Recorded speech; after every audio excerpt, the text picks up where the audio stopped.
Hello guys, welcome to all of your channel concept with K S sir. स्वागत है आप सभी का concept with K S sir के साथ। तो काफ़ी दिनों बाद मिल रहे हैं हम, क्योंकि क्या है प्रॉब्लम बहुत सारी आ गई थी, तो उस वजह से क्या है वीडियो आ नहीं पाई थी। बट अब कोशिश करेंगे कि कंटिन्यूसली ये चलती रहें, ठीक है। तो हमारा चल रहा था 9th क्लास का चैप्टर नंबर 2, और जो हम चैप्टर नंबर 2 पढ़ रहे थे वो उस तरीके से पढ़ रहे थे कि आप कोई भी कॉम्पिटिटिव एग्जाम की तैयारी करते हो तो उसमें भी हेल्पफुल हो। जैसे कि हमने उसमें फर्स्ट चैप्टर में पूरा डेमोक्रेसी के बारे में पढ़ लिया था कि डेमोक्रेसी क्या होता है, क्या उसके बारे में पूरे देख लिए थे, प्रोविजन क्या है, ठीक है। एंड हम आज जो पढ़ने वाले हैं वो पढ़ने वाले हैं संविधान की आत्मा, कॉन्स्टिट्यूशन की सॉइल पढ़ने वाले हैं हम, संविधान की आत्मा पढ़ने वाले हैं। एंड इसके अलावा हम आज पढ़ने वाले हैं कि संविधान क्या है, थोड़ा सा ये देखेंगे। संविधान सभा क्या है, थोड़ा सा ये देखेंगे। उसके मेंबर कौन कौन थे, थोड़ा सा ये देखेंगे। और इसके बाद में हम देखेंगे कि संविधान सभा, जैसे कि आपने देखा होगा संविधान सभा में महात्मा गांधी जी नहीं थे, मतलब संविधान सभा में महात्मा गांधी संविधान सभा के मेंबर नहीं थे, ठीक है। तो उनके विचार संविधान सभा में अभी हैं या नहीं हैं, या उस टाइम पर थे या नहीं थे, थोड़ा वो भी देखेंगे, ठीक है। तो ये सारे प्रोविजन हम देखते चलेंगे। चलिए तो स्टार्ट करते हैं। हाँ, ये जो प्रियम्बल रहेगी हमारी प्रस्तावना, भारत की जो आप हमारे कॉन्स्टिट्यूशन की जो प्रस्तावना है वो 9th क्लास से लेकर के यूपीएससी एग्जाम तक पूरे कंटेंट को कवर करके चलेगी, पूरे एग्जाम को कवर करके चलेगी। जो कंटेंट आपको प्रोवाइड किया जाएगा, जिस तरीके से आपको पढ़ाया जाएगा, वो तरीका ऐसा होगा कि चाहे आप 9th क्लास में हो, चाहे आप 10th में हो, चाहे आप 12th में हो, चाहे आप किसी भी कॉम्पिटिटिव एग्जाम की तैयारी कर रहे हों, वो क्लास आपको हेल्पफुल होगी ही होगी।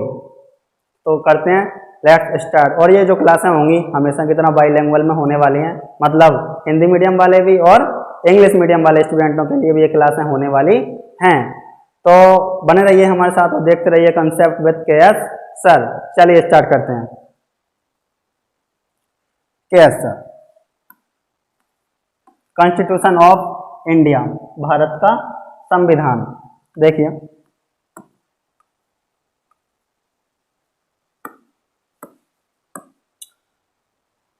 1928 में ही मोतीलाल नेहरू और कांग्रेस के 8 अन्य नेताओं ने भारत का एक संविधान लिखा था। मतलब 1928 में ही मोतीलाल जी जो नेहरू थे और उनके साथ में 8 नेता और थे, उन्होंने क्या किया, भारत का क्या लिखा, एक संविधान लिखा था।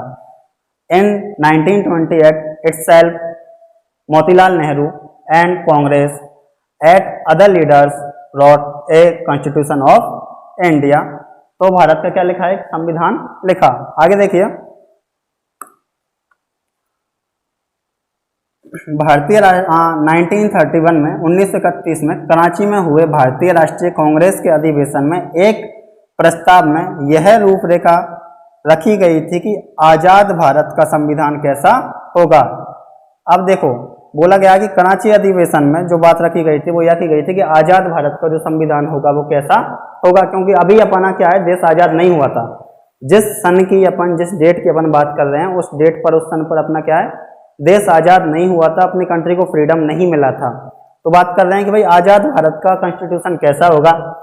India national Congress held in Karachi in 1931 in a resolution in the Congress session this the outline was lead that independent India.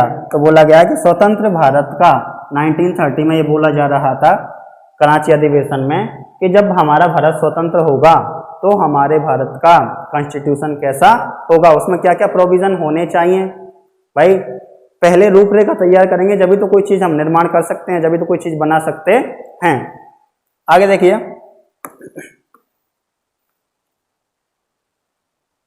Congress के अधिवेशन में एक प्रस्ताव में यह रूपरेखा रखी गई थी कि आजाद भारत का संविधान कैसा होगा।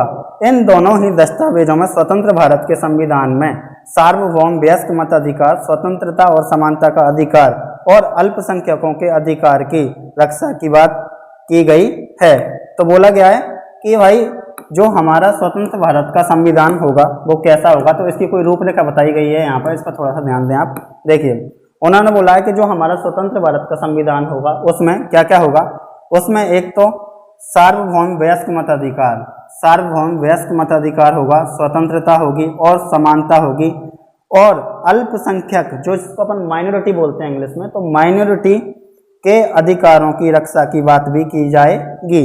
उन्होंने बोला है कि भाई जो हमारा संविधान होगा, जब हमारा देश आज़ाद हो जाएगा और हमारे देश आज़ाद होने पर जब हम अपना संविधान बनाएंगे तो हमारे संविधान में स्वतंत्रता होगी, समानता होगी, समानता के साथ साथ में अल्पसंख्यक जो माइनॉरिटी हैं उनके अधिकारों की भी बात की जाएगी। मतलब जो मेजोरिटी हैं उनको तो अधिकार दिए जाते ही हैं, लेकिन जब हमारा संविधान बनाया जाएगा तो हमारे संविधान में मेजोरिटी के साथ साथ में माइनॉरिटी को भी ध्यान में रखा जाएगा। आगे देखते हैं। The outline was laid that independent India, यहां तक हुआ था। आगे देखिए, what will the constitution we like in what this document, universal adult franchise in the constitution of independent India, right to vote, freedom, equality and talk about protecting the right of minority. तो बोला गया है right to vote, भाई vote डालने का अधिकार रहेगा कुल मिलाकर के। जब हम नया संविधान बनाएंगे तो उसमें चाहे माइनॉरिटी हो, चाहे मेजोरिटी हो, चाहे अल्पसंख्यक हो, चाहे बहुसंख्यक हो, सभी को वोट डालने का अधिकार दिया जाएगा। और एक जो वोट है उसकी वैल्यू होगी एक, चाहे आप रिच हो, पुअर हो, कोई भी हो, एक वोट की वैल्यू क्या होगी? 1 होगी। तो देखिए, right to vote, freedom and equality and talk about protecting the right of minority. तो भाई प्रोटेक्ट किया जाएगा माइनॉरिटी के राइट्स को, अल्पसंख्यकों के अधिकारों की रक्षा की जाएगी जब हमारा संविधान बनेगा। तो ये बात की जा रही है, ये पहले ही बात की जा रही है जब हमारा देश आजाद नहीं हुआ था उससे पहले। आगे देखिए, इस प्रकार संविधान की रचना करने के लिए बैठने से पहले ही कुछ बुनियादी मूल्यों पर सभी नेताओं की सहमति बन चुकी थी। मतलब ये जो ऐसे मूल्य थे, ऐसी थिंग्स थी, ये चीजें ऐसी थी जिन पर पहले से ही सहमति बन गई थी कि हाँ भाई ये तो होना ही चाहिए, ये तो होना ही चाहिए, ये पहले से ही ऐसी सहमति बन गई थी। Where was it said to create a constitution in this way on some basic values even before sitting down to there was consensus among all the leaders। सभी नेताओं की क्या बन चुकी थी? सहमति बन चुकी थी। कुछ ऐसी वैल्यू थी जिन पर सभी नेताओं की सहमति बन गई थी। और वो वैल्यू कौन कौन सी थी?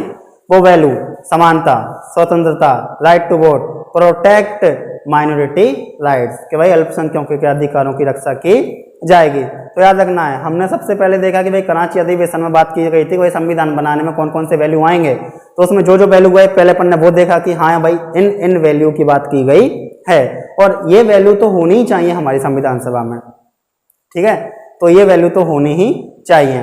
तो अब जब हमारा संविधान बन गया, आप इस टाइम पर आज क्लास देख रहे हो, जब हमारा संविधान बन चुका है, हमारा संविधान अप्रूवल चल रहा है, 1950 में हो गया, तो ये सब चीज़ें चल रही हैं।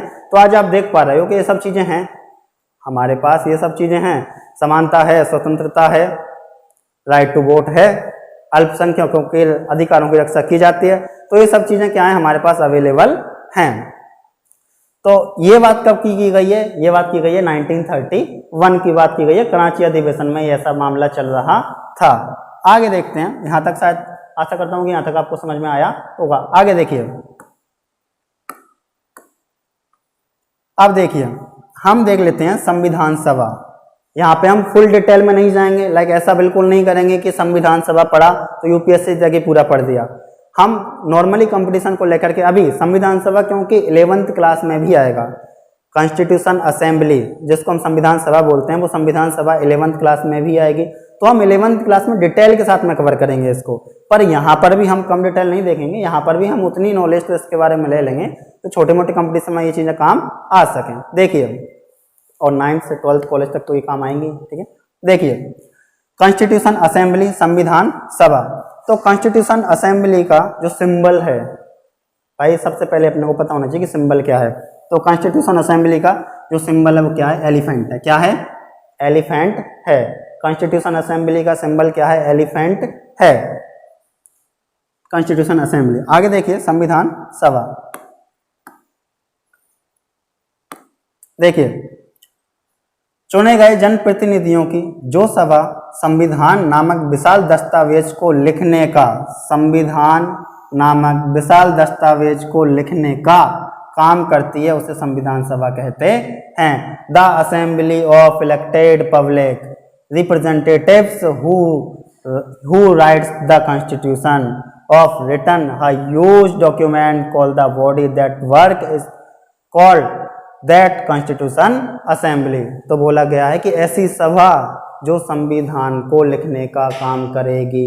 तो याद रखना है कॉन्स्टिट्यूशन असेंबली क्या है, ऐसी असेंबली ऐसी सभा जो संविधान को लिखने का काम करेगी उसको क्या बोलेंगे, उसको बोलेंगे संविधान सभा। समझ में आया?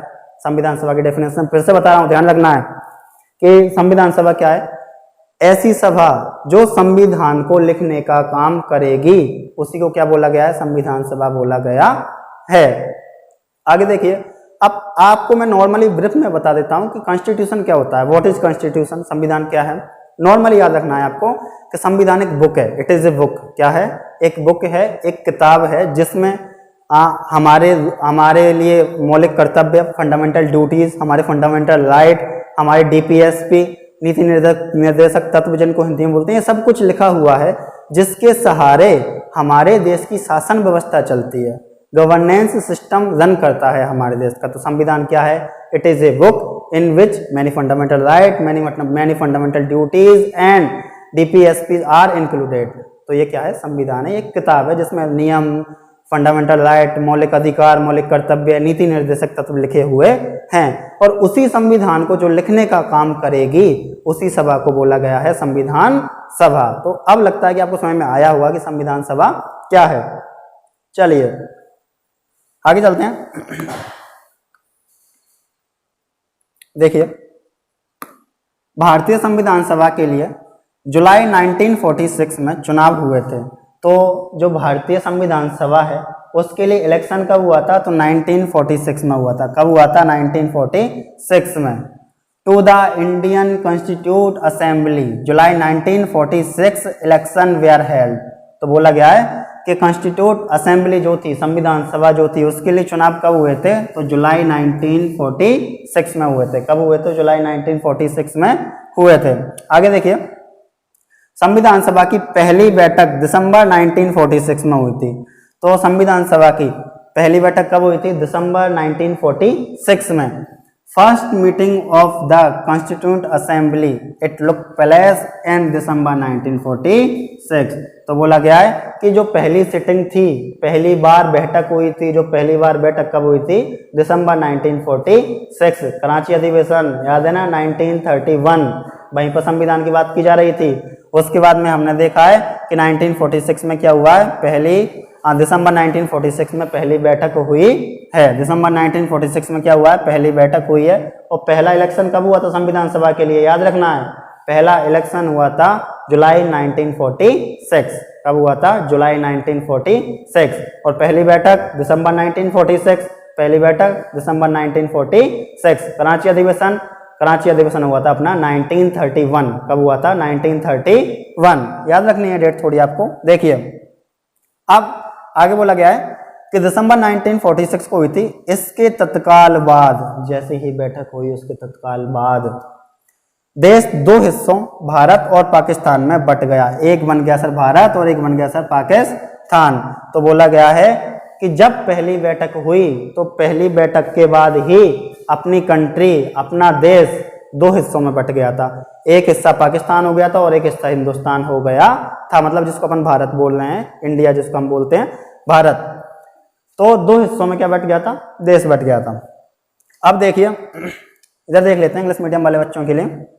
Immediately after country divided into two part, India and Pakistan. तो तुरंत क्या हुआ? बैठक सिटिंग के तुरंत बाद में क्या हुआ? भारत टोटल दो भागों में बट गया। एक हिस्सा पाकिस्तान बना दिया गया और एक बना दिया गया भारत। आगे देखिए, संविधान सभा में भी दो हिस्सों में, संविधान सभा भी दो हिस्सों में बट गई, भारत की संविधान सभा और पाकिस्तान की संविधान सभा। तो बोला गया कि जो कॉन्स्टिट्यूशन असेंबली थी वो भी दो भागों में बट गई। कॉन्स्टिट्यूशन असेंबली भी दो भागों में बट गई। इधर देखिए, the constituent assembly also got divided into two parts, constitute assembly of India and constitute assembly of Pakistan. तो बोला गया है कि संविधान सभा भी भाई जैसे ही देश का डिवाइडेशन हुआ, जैसे ही हमारी कंट्री दो पार्ट में डिवाइड हुई, तो हमारी संविधान सभा भी दो पार्टों में डिवाइड हो गई। एक पार्ट बना भारत और एक पार्ट बना कौन? पाकिस्तान। एक पार्ट बना भारत और एक पार्ट बना कौन? पाकिस्तान। ठीक है, यहाँ तक समझ में आया। तो अभी हमने सबसे पहले क्या देखा कि भाई कराची अधिवेशन में संविधान की बात हुई थी, उसको कौन कौन से वैल्यू रखे जाएंगे, तो वो वैल्यू देखी। उसके बाद हमने क्या देखा कि भाई जो पहला इलेक्शन हुआ था वो कब हुआ था, तो जुलाई 1946 में हुआ था। पहली सिटिंग कब हुई थी? दिसंबर 1946 में हुई थी। एंड उसके बाद हमने देखा कि पहली सिटिंग के जस्ट बाद भारत देश दो भागों में बट गया, एक को पाकिस्तान बोला गया और एक को क्या बोला गया? हिंदुस्तान बोला गया है। एंड उसके जस्ट बाद संविधान सभा भी दो भागों में बट गई थी, एक को बोला भारत की संविधान सभा, एक को बोला पाकिस्तान की कॉन्स्टिट्यूट असेंबली। ठीक है, अब देखिए, अब चलते हैं अपन थोड़ा आगे। देखिए अब क्या है कि किसी भी चीज को पढ़ने से पहले थोड़ा उसकी हिस्ट्री अपने को पता होनी चाहिए। तो अपन थोड़ा ये भी देख लेते हैं कि भाई संविधान सभा की हिस्ट्री क्या है, संविधान का क्या, संविधान जो सभा है उसका इतिहास क्या है, उसकी हिस्ट्री क्या है, बैकग्राउंड क्या है। देखिए तो देखिए इधर इतिहास। संविधान सभा का जो प्रतीक है, मोहर है, वो है हाथी। संविधान सभा का जो सिंबल है, जो प्रतीक है, जो मोहर है, वो क्या है? हाथी है। मैंने पहले ही बता दिया था आपको फर्स्ट में। सील या सिंबल बोल सकते हैं, क्या है? एलिफेंट है। सील या सिंबल अपन बोल सकते हैं तो क्या है? एलिफेंट है। मतलब संविधान सभा का सिंबल, संविधान सभा का प्रतीक क्या है? एलिफेंट है, हाथी है। तो याद रखना है, जब संविधान सभा की बात याद आए तो माइंड में आना चाहिए हाथी। क्या आना चाहिए? हाथी। ओके, चलिए आगे चलते हैं। भाई स्थापना, एस्टेब्लिश कब किया गया है इसको? तो स्थापना हुई थी 6 दिसंबर 1946 को। कब हुई थी? 6 दिसंबर 1946 को। और एक क्वेश्चन पूछूं आपसे, पहला चुनाव कब हुआ था, पहला इलेक्शन कब हुआ था इसका? जुलाई 1946। और पहली सिटिंग कब हुई थी? दिसंबर 1946। तो भूलना नहीं है, बार बार रिपीट करा रहा हूं मैं। कराची अधिवेशन 1931 कब हुआ था? 1931। तो देखिए स्थापना कब हुई थी? 6 दिसंबर 1946 को इसकी क्या हुई थी? स्थापना हो गई थी। एस्टेब्लिश्ड 6 दिसंबर 1946। एस्टेब्लिश्ड 6 दिसंबर 1946। अब देखिए स्थायी अध्यक्ष कौन था भाई इसका? स्थायी अध्यक्ष कौन था? तो देखिए सॉरी अस्थायी, थोड़ा मिसप्रिंट हो गया। अस्थायी अध्यक्ष कौन था? मतलब जो टेम्परेरी प्रेसिडेंट जिसको अपन बोलते हैं, तो टेम्परेरी प्रेसिडेंट कौन था? अस्थायी अध्यक्ष इसके सच्चिदानंद सिन्हा। अस्थायी अध्यक्ष कौन थे इनके? सच्चिदानंद सिन्हा इनके अस्थायी अध्यक्ष थे। टेम्परेरी प्रेसिडेंट कौन थे? सच्चिदानंद सिन्हा। टेम्परेरी प्रेसिडेंट कौन है? सच्चिदानंद सिन्हा इनके टेम्परेरी प्रेसिडेंट हैं। आगे देखिए, और अगर इनकी बात करूं कि अध्यक्ष कौन है इनके, अध्यक्ष अगर मैं बात करूं चेयरमैन, तो भाई चेयरमैन कौन है इनके? तो चेयरमैन थे इनके doctor Rajendra Prasad. First chairman कौन थे इनके? डॉक्टर राजेंद्र प्रसाद। अध्यक्ष कौन थे? डॉक्टर राजेंद्र प्रसाद थे। ठीक है, चेयरमैन डॉक्टर राजेंद्र प्रसाद। अब देखिए प्रारूप समिति के अध्यक्ष भीमराव अंबेडकर थे। प्रारूप समिति जिसको अपन ड्राफ्टिंग कमेटी बोलते हैं, इंग्लिश में जिसको क्या बोलते हैं? ड्राफ्टिंग कमेटी बोलते हैं। उस ड्राफ्टिंग कमेटी के चेयरमैन कौन थे? तो उस ड्राफ्टिंग कमेटी के चेयरमैन थे डॉक्टर भीमराव अंबेडकर। कौन थे? भीमराव अंबेडकर। कौन उनके क्या थे? चेयरमैन थे, अध्यक्ष थे। तो यहां तक समझ में आया। अपन ने पहले देखा कि भाई हमारी कॉन्स्टिट्यूशन असेंबली का सिंबल क्या है? तो भाई हाथी है। इलेक्शन की बात कर ली कि पहला इलेक्शन कब हुआ था कॉन्स्टिट्यूशन असेंबली के लिए। उसके बाद हमने बात कर ली पहली सिटिंग कब हुई थी कॉन्स्टिट्यूशन असेंबली के लिए। उसके बाद उससे पहले हमने बात करी थी कराची अधिवेशन कब हुआ था, ये भी बात कर ली। देन उसके बाद हमने बात की कि इसका अस्थायी अध्यक्ष सच्चिदानंद सिन्हा थे। उसके बाद हमने बात की कि भाई इसका अध्यक्ष चेयरमैन कौन था? तो राजेंद्र प्रसाद जी थे। उसके बाद हमने बात की कि ड्राफ्टिंग कमेटी के चेयरमैन कौन थे? तो ड्राफ्टिंग कमेटी के चेयरमैन थे कौन? बताइए आपको। ठीक है, चलिए भीमराव अंबेडकर जी। आगे चलते हैं। देखिए बोला गया संविधान सलाहकार, और संविधान सभा में संविधान सलाहकार जो थे वो थे BN राव। कौन थे? VN राव। VN राव क्या थे? एक सलाहकार थे संविधान के लिए, संविधान सभा के लिए। देखिए तो संविधान सभा के सलाहकार कौन थे? तो याद रखना है संविधान सभा के सलाहकार थे VN राव। आगे चलते हैं। उपाध्यक्ष, वाइस प्रेसिडेंट जिसको अपन बोलते हैं कि भाई वाइस प्रेसिडेंट कौन था? तो वाइस प्रेसिडेंट थे अपने हरेंद्र कुमार मुखर्जी। और BT Krishnamachari, Harendra Kumar Mukherjee, BT Krishnamachari, vice president Harendra Mukherjee और बीटी कृष्णमचारी, ये क्या थे हमारे, ये थे हमारे वाइस प्रेसिडेंट उपाध्यक्ष। ठीक है, तो यहां तक हमने देखा हुआ अध्यक्ष कौन था, चेयरमैन कौन था, ड्राफ्टिंग कमेटी का चेयरमैन कौन था, वाइस प्रेसिडेंट कौन था और प्रेसिडेंट कौन था, ये सारे हमने यहाँ तक प्रोविजन कर लिए। देखो हम कहाँ से चले थे, पहले थोड़ा सा संविधान के बारे में जाना, फिर संविधान सभा की परिभाषा देखी, उसके बाद हमने देखा संविधान सभा का इतिहास पूरा देखा, पहला इलेक्शन देखा, ये सारी चीजें हमने देख ली हैं। और चलते हैं अब आगे। देखिए संविधान सभा, देखिए ध्यान से, संविधान सभा भारतीय संविधान लिखने वाली सभा में 299 सदस्य थे। बात की जा रही है भारतीय संविधान लिखने वाले की, पाकिस्तान की बात नहीं कर रहे हैं अपन, जब डिवाइडेशन नहीं हुआ जब की बात नहीं कर रहे हैं अपन बात कर रहे हैं कि भाई भारत के लिए संविधान लिखने वाली सभा में कितने सदस्य थे, तो उसमें सदस्यों की संख्या थी 299। अब देखिए इसने 26 नवंबर 1949 को अपना काम पूरा कर लिया। तो बोला गया है कि 26 नवंबर 1949 को संविधान सभा ने अपना काम पूरा कर लिया था, मतलब संविधान बना लिया था। तो अभी यहाँ तक देखा अपन ने देखा कि भाई भारतीय संविधान लिखने वाली जो सभा थी उसमें टोटल मेंबर कितने थे, तो टोटल मेंबर थे 299। उसके बाद हम देखने जा रहे हैं कि भाई जो ये संविधान सभा एक काम कर रही थी, वो काम क्या कर रही थी संविधान सभा, संविधान बनाने का। तो इसने अपना काम पूरा कर लिया 26 नवंबर 1949 को, और अपना काम पूरा कर लिया। संविधान आगे देखिए,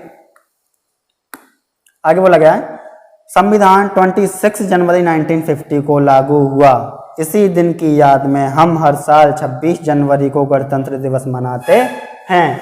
मतलब जो हमारा कॉन्स्टिट्यूशन है वो कब लागू हुआ, तो हमारा संविधान लागू कब हुआ है, तो हमारा संविधान 26 जनवरी 1950 को क्या हो गया, लागू हो गया।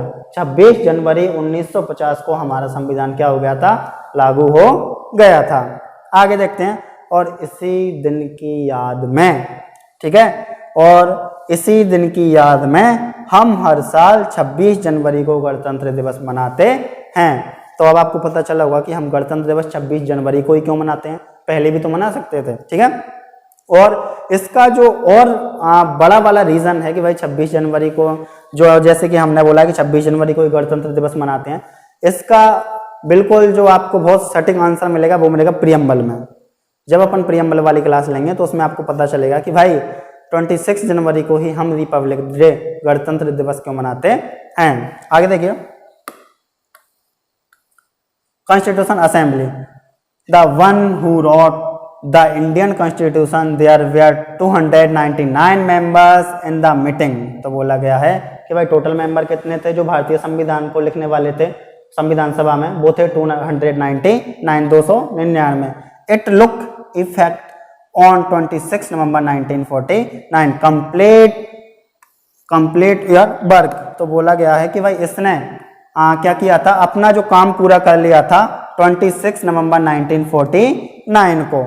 Constitution 26 came into force in January 1950। और जो हमारा संविधान था वो इन्फोर्समेंट में आया, मतलब लागू कब हुआ, तो लागू हुआ 26 जनवरी 1950। कब लागू हुआ सर, 26 जनवरी 1950 को हमारा संविधान लागू हो गया।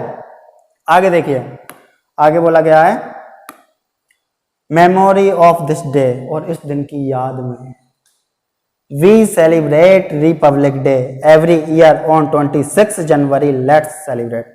और इसी दिन की वजह से, इसी दिन की याद में हम क्या करते हैं, 26 जनवरी को रिपब्लिक डे, गणतंत्र दिवस मनाते हैं। 26 जनवरी को क्या करते हैं हम, गणतंत्र दिवस मनाते हैं। आगे देखते हैं, देखिए अब बोला गया है कि भाई संविधान सभा के सदस्य वयस्क मताधिकार के आधार पर अप्रत्यक्ष रूप से निर्वाचित हुए थे, जिनका चुनाव जुलाई 1946 में हुआ था। मतलब कॉन्स्टिट्यूशन असेंबली के जो मेंबर थे वयस्क मताधिकार के आधार पर, वयस्क मताधिकार के आधार पर इनडायरेक्टली अप्रत्यक्ष रूप से इलेक्ट निर्वाचित हुए थे, जिनका इलेक्शन जो चुनाव था वो 1946 में हुआ था। ये अपन ने पहले भी पढ़ा था कि भाई इलेक्शन पहला कब हुआ था, 1946 में हुआ था, वो भी कब, जुलाई में। ठीक है, तो संविधान सभा के सदस्य वयस्क मताधिकार के आधार पर अप्रत्यक्ष रूप से निर्वाचित हुए थे, जिनका चुनाव 1946 में हुआ था, वो भी जुलाई में। इंग्लिश मीडियम वाले बच्चे देखना, देखिए, the members of the constituent assembly were indirectly अप्रत्यक्ष रूप से इलेक्टेड निर्वाचित on the basis of adult franchise, सार्वभौमिक वयस्क मताधिकार, adult franchise which was elected in July 1946। तो बोला गया है कि संविधान सभा के सदस्य सार्वभौमिक वयस्क मताधिकार यूनिवर्सल अडल्ट फ्रेंचाइज से क्या हुए थे, इलेक्टेड किए गए थे, इलेक्ट हुए थे। वो भी कब, और पहला जो और इसका जो इलेक्शन हुआ था वो कब हुआ था, जुलाई 1946 में। कब हुआ था, जुलाई 1946 में हुआ था। अब हमने यहाँ तक अभी देखा है, तो मुझे लगता है कि यहाँ तक आपको समझ में आया होगा। याद रखना है, इलेक्शन जुलाई 1946, ठीक है, फर्स्ट सिटिंग दिसंबर 1946। सिटिंग के बाद में संविधान सभा दो भागों में बट गई, देश दो भागों में बट गया, संविधान सभा भी दो भागों में बट गई। एंड उसके बाद हमने देखा कि संविधान सभा के जो मेंबर थे उनको कैसे इलेक्ट किया गया, यूनिवर्सल अडल्ट फ्रेंचाइज के द्वारा, सार्वभौमिक वयस्क मताधिकार के द्वारा उनको इलेक्ट किया गया था। एंड उसके बाद हमने क्या देखा, उसके बाद हमने देखा कि भाई जो इलेक्शन थे ये मैंने बता दिया आपको, और इतना सारा हो गया। चलिए, तो यहां तक आपको समझ में आया होगा, आगे चलते हैं। देखिए,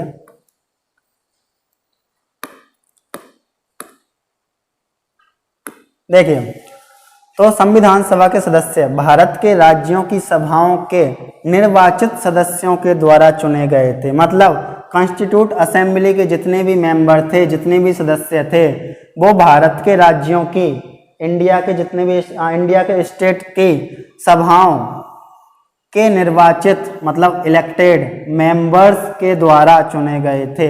मतलब संविधान सभा के जितने भी सदस्य थे वो भारत के राज्य की सभाओं के, जो अपनी विधानसभाएं होती हैं, सभाओं के इलेक्टेड निर्वाचित सदस्यों के द्वारा चुने गए थे।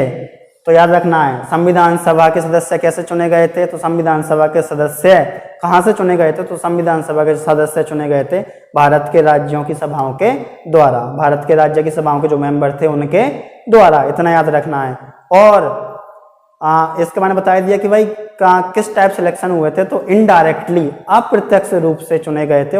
इलेक्शन का कौन सा टाइप था, तो यूनिवर्सल अडल्ट फ्रेंचाइज, सार्वभौमिक वयस्क मताधिकार के आधार पर। आगे देखिए, डॉक्टर राजेंद्र प्रसाद, डॉक्टर भीमराव अंबेडकर, सरदार वल्लभ भाई पटेल, श्यामा प्रसाद मुखर्जी, जवाहरलाल नेहरू जी, मौलाना अबुल कलाम आजाद जी आदि इस सभा के प्रमुख सदस्य थे। तो आपने देखा है कि इस सभा के सदस्य कौन कौन थे।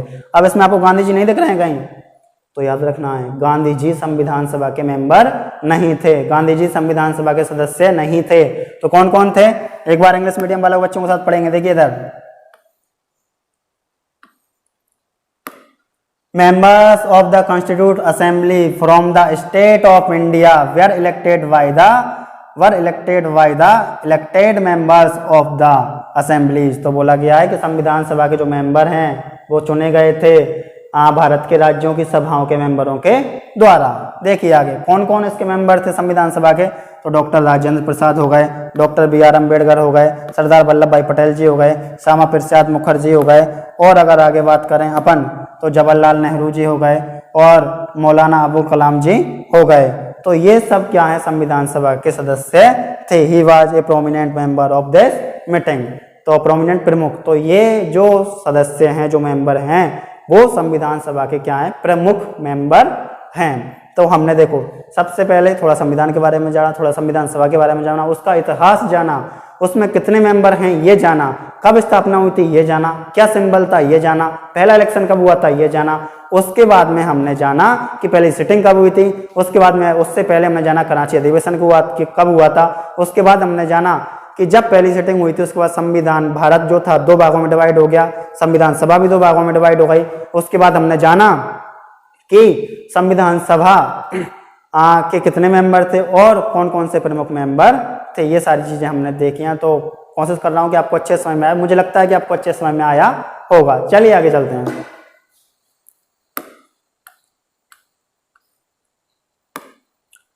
अब आप में से कुछ को भारतीय संविधान निर्माताओं की सूची में एक बड़ा नाम ना होने पर हैरानी हुई होगी, यानी महात्मा गांधी। जो बात मैं आपसे कर रहा था कि भाई महात्मा गांधी जी संविधान सभा में नहीं थे, मतलब महात्मा गांधी जी संविधान में नहीं, तो आपको हैरानी होनी चाहिए ना भाई, सबको हैरानी होगी कि इतने बड़े लीडर महात्मा गांधी जी वो संविधान सभा में नहीं है, तो थोड़ी हैरानी तो बनती है।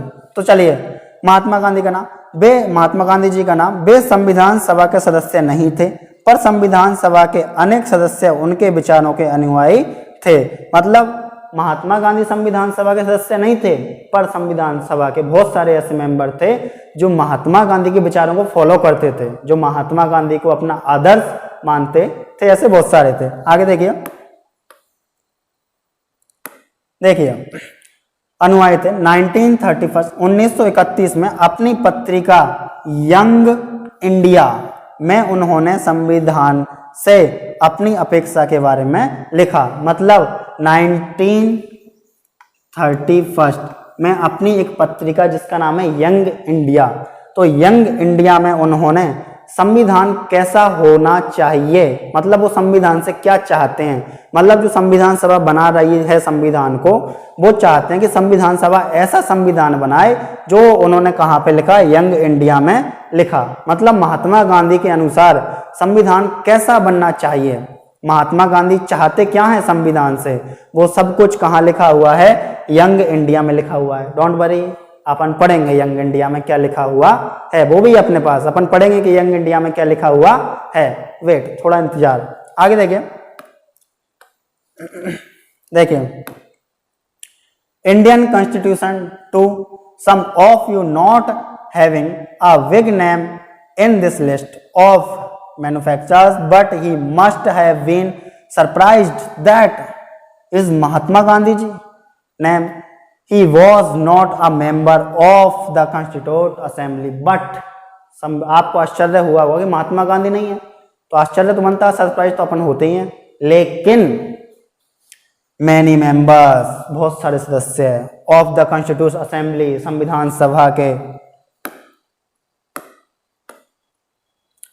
Expressed their views was a follower of, तो बोला गया है कि अपने विचारों के द्वारा किसको फॉलो करते हैं, महात्मा गांधी को फॉलो करते हैं।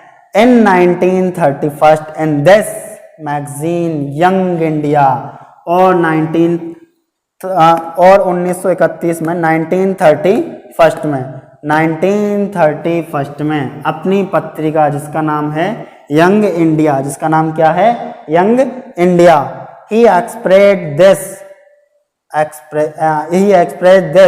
Expectations of from the constitution not about, तो उन्होंने बोला है कि भाई हम संविधान, महात्मा गांधी जी संविधान से क्या चाहते थे, मतलब महात्मा गांधी जी के अनुसार संविधान कैसा होना चाहिए, ये कहाँ लिखा हुआ था, तो ये लिखा हुआ था उनकी जो पत्रिका थी 1931 की यंग इंडिया, उसमें। अब अपन देखते हैं कि उसमें क्या लिखा हुआ था। आइए चलिए देखो इधर, तो उसमें लिखा हुआ है कि महात्मा गांधी जी कहते हैं मैं भारत के लिए ऐसा संविधान चाहता हूं, महात्मा गांधी जी कहते हैं मैं भारत के लिए ऐसा संविधान चाहता हूं जो उसे गुलामी और अधीनता से मुक्त करे।